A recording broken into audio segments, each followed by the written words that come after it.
નમસ્કાર દર્શક મિત્રો, સ્વાગત છે અમારા સ્માર્ટ બ્રેકિંગ ન્યૂઝમાં। તો આજના 7 લેટેસ્ટ ન્યૂઝ વિશે જાણીશું। નંબર 1, મહારાષ્ટ્રમાં મ્યુનિસિપલ અને નગર પરિષદની ચૂંટણીઓમાં ભારે નાણાંનો ઉપયોગ થવાના દાવો અંગે સંજય રાઉતે એક મોટું નિવેદન આપ્યું છે। તેમણે ચૂંટણી પ્રચાર દરમિયાન નાણાકીય વ્યવહારોની આકરી ટીકા કરી હતી।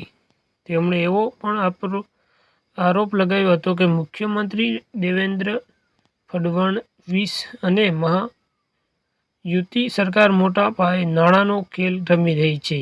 ચૂંટણી પંચે હસ્તક્ષેપ કરવો જોઈએ।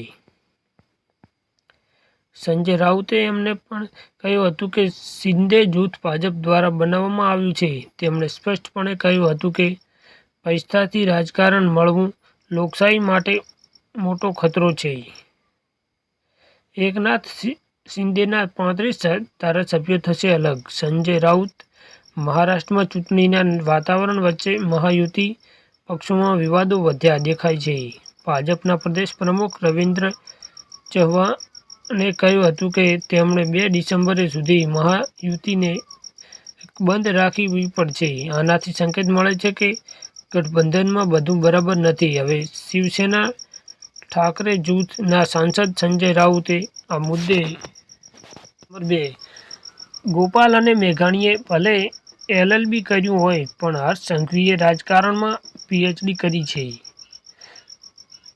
ગુજરાતમાં માત્ર 15 વર્ષની ઉંમરે જ રાજનીતિમાં પગ મૂકનાર આ યુવા નેતાએ પોતાની મહેનત અને દ્રઢ સંકલ્પથી સાબિત કર્યું છે કે ઉંમર નહીં પણ બુલંદ ઇરાદો મહત્વનો છે। આજે ગુજરાતમાં સૌથી ટોચના નેતામાં જેમણે ગણતરી થાય છે એવા ગુજરાતના ડેપ્યુટી સીએમ હર્ષ સંઘવીએ વિપક્ષો ધોરણ 8 પાસ કહીને ઠેકડી પણ ઉડાવે છે, પણ યાદ રાખો આ યુવા નેતા ગુજરાતનું ભવિષ્ય છે। આ એક એવી વ્યક્તિ છે જેના કામોનો સિક્કો વાગે છે। વિપક્ષની ગમે તેવી આંધીને આ 8 પાસ નેતા વાળી દીધી છે। એલએલબી કરનાર કેટલાક નેતાઓએ ભૂલી જાય છે કે તેઓ કાયદામાં નિષ્ણાત હશે, પણ ગુજરાતના ધોરણ 8 પાસ નાયબ મુખ્યમંત્રીએ રાજકારણમાં પીએચડી કરી છે। ખાખીના પટ્ટા ઉતરે કે ના ઉતરે, વિપક્ષ ખેડૂતોના મુદ્દાથી ઉતરવામાં તેમની રાજકારણ ચતુરાઈ કામ કરી ગઈ છે। ગુજરાતમાં કમોસમી વરસાદને પગલે 43 લાખ હેક્ટરમાં પાકનું નુકસાની મામલે ભૂપેન્દ્ર પટેલે સરકાર થોડા દિવસો પહેલા ભરાઈ ગઈ હતી। સરકાર માટે ખેડૂતોને અને પાક નુકસાનની મુદ્દે દુઃખની નસ સમાન હતો। સરકારે 10,000 કરોડનો ઐતિહાસિક પેકેજ જાહેર કર્યા છતાં પણ ખેડૂતોને ટસના મસ ન થયા। ખેડૂતોની દેવ માફી અને પાક નુકસાની મામલે સરકાર એવી ભરાઈ હતી કે દિવસે ઉગતી ને સાંજે જ રાજકારણ સામે પસ્તાવ પડતી હતી અને સરકાર આ મેનેજર કરી શકતી નહોતી। ગુજરાતે દિલ્હી સુધીનો ઠપકો સાંભળવો પડ્યો હતો। ગુજરાતમાં 55 લાખ ખેડૂતોને જો ખેડૂતોનો મામલો સરકારના હાથમાંથી જતો રહેતો હતો। સ્થાનિક સ્વરાજની ચૂંટણી અને આગામી 2027ની ચૂંટણીમાં આપ અને કોંગ્રેસ આ મામલાને ઉછાળવામાં જરાય કચાશ ન રાખે। દિલ્હીથી આવેલા કેજરીવાલ ગુજરાતમાં આ મુદ્દે સભાઓ કરી સરકાર ખેડૂતોના મામલે આડે હાથે લીધા। ખેડૂતોનો મામલો જોઈને કોંગ્રેસ પણ જન સંઘર્ષ યાત્રાની ઘોષણા કરી દીધી હતી। હવે સરકારની ખેડૂતોના મામલે આપ અને કોંગ્રેસમાં સૂડી વચ્ચે સોપારી જેવી હાલત બની ગઈ હતી। 10,000 કરોડના પેકેજ છતાં ખેડૂતો માનવા તૈયાર ન હતા। કોંગ્રેસની જન સંઘર્ષ યાત્રા શરૂ થાય એ સમયે જ હર્ષ સંઘવીએ એવો દાવો ખેલ્યો કે વિપક્ષ ખેડૂતોનો મુદ્દો પરથી ઉતરી ગઈ છે।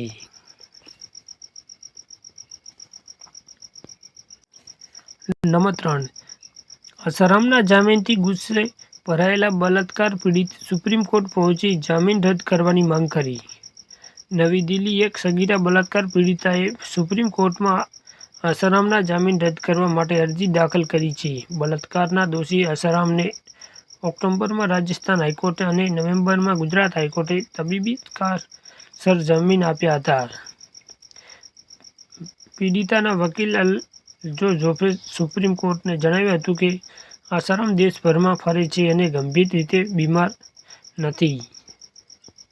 તેમણે કહ્યું કે ઓક્ટોબરમાં હાઈકોર્ટે એક મેડિકલ બોર્ડની રચના કરી હતી જેને તેના રિપોર્ટમાં જણાવ્યું હતું કે આસારામની હાલત સ્થિર છે અને તેમને હોસ્પિટલમાં દાખલ કરવાની જરૂર નથી.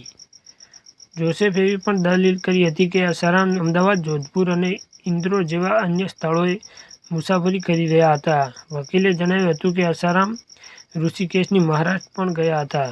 જોસેફે જણાવ્યું હતું કે આસારામ જોધપુરમાં આયુર્વેદિક સારવાર લઈ રહ્યા હતા અને તેમને કોઈ બીમારી નહોતી. નંબર 4. પાકિસ્તાનમાં પૂર્વ પીએમ ઇમરાન ખાનના સમર્થનમાં વિરોધ, વર્તમાન પીએમ અને મુનીરે ખૂંચ્યો. પાકિસ્તાનમાં શહબાજ સરકાર વિરોધીઓનો અવાજ દબાવવા માટે કોઈ પણ હદે જઈ શકે છે. ત્યારે હવે શહબાજ શરીફ અને આર્મી આસિમ મુનીર બંને મળીને હવે ખૈબર પખ્તૂનમાં રાષ્ટ્રપતિ શાસન લાગુ કરવાની ફિરાકમાં છે. કારણ કે ખૈબરના મુખ્યમંત્રીએ પીટીઆઈ પ્રમુખ અને પૂર્વ વડાપ્રધાન ઇમરાન ખાનને સમર્થન આપ્યું છે. ઇમરાન ખાન હાલ અદિયાલત જેલમાં બંધ છે. જેલના ઘણા દિવસોથી ઇમરાન ખાનની સ્થિતિ વિશે કોઈ સ્પષ્ટ જાણકારી નથી. ઇમરાન ખાનના પરિવારજનો અને પાર્ટીના સભ્યો શંકા વ્યક્ત કરી રહ્યા છે કે જેલમાં ઇમરાન ખાન સાથે અણબનાવ બન્યો છે, જેની પરિજનોને ઇમરાન ખાન જીવિત હોવાના પુરાવા માગી રહ્યા છે. આ માંગ સાથે પીટીઆઈ શાસિત ખૈબરના મુખ્યમંત્રી અને સમર્થકોએ અદિયાલત જેલ બહાર ધરણા કર્યા છે. નંબર 5. ચીન પાકિસ્તાનને ઊંઘ હરામ ભારત લાવી રહ્યું છે. રશિયાનું સૌથી ઘાતક અદૃશ્ય વિમાન, પુતિન કરશે મોટી જાહેરાત. રશિયાના રાષ્ટ્રપતિ વ્લાદિમીર પુતિનની આગામી ભારત મુલાકાત વૈશ્વિક સંરક્ષણ સમીકરણોને બદલી શકે છે. સંરક્ષણ વર્તુળોમાં અટકળો તેજ બની છે કે ભારત રશિયા પાસેથી ઘાતક Su-57 સ્ટીલ ફાઇટર જેટ ખરીદવા અંગે મોટો નિર્ણય લઈ શકે છે. દુબઈ એર શો દરમિયાન Russian company Rosoboronexport made in India અંતર્ગત ભારતે જ આ આધુનિક વિમાનો બનાવવાની તૈયારી દર્શાવી છે.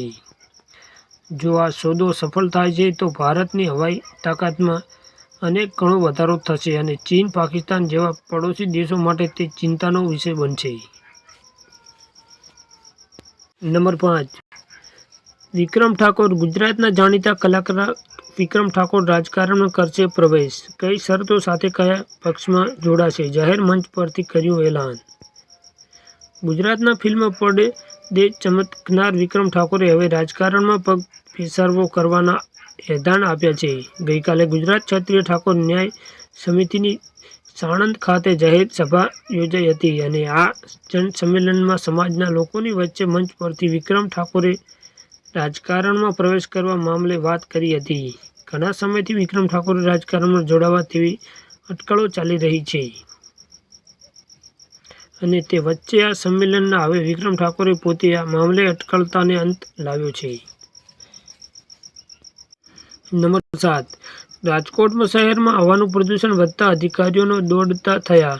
AQI 300 ને પાર પહોંચી ગયું. ગુજરાતના વાયુ પ્રદૂષણ વધારો ખૂબ જ ચિંતાજનક છે. શહેરમાં AQI 300 ને પાર પહોંચી ગયું છે. હવા પ્રદૂષણ વધતા મહાનગરપાલિકાના અધિકારીઓની એક બેઠક મળી હતી. આ બેઠક બાદ અધિકારીઓએ નિવેદન આપ્યું હતું કે શિયાળાના કારણે હવાનું પ્રદૂષણ વધે છે. બાંધકામ અને ખુલ્લી જમીન પર ડસ્ટ પણ આ માટે કારણભૂત છે. રાજકોટ શહેરમાં હવાનું પ્રદૂષણ વધતા અધિકારીઓએ એકાએક બેઠક યોજી હતી. શહેરમાં AQI 300 ને પાર પહોંચી ગયું હતું.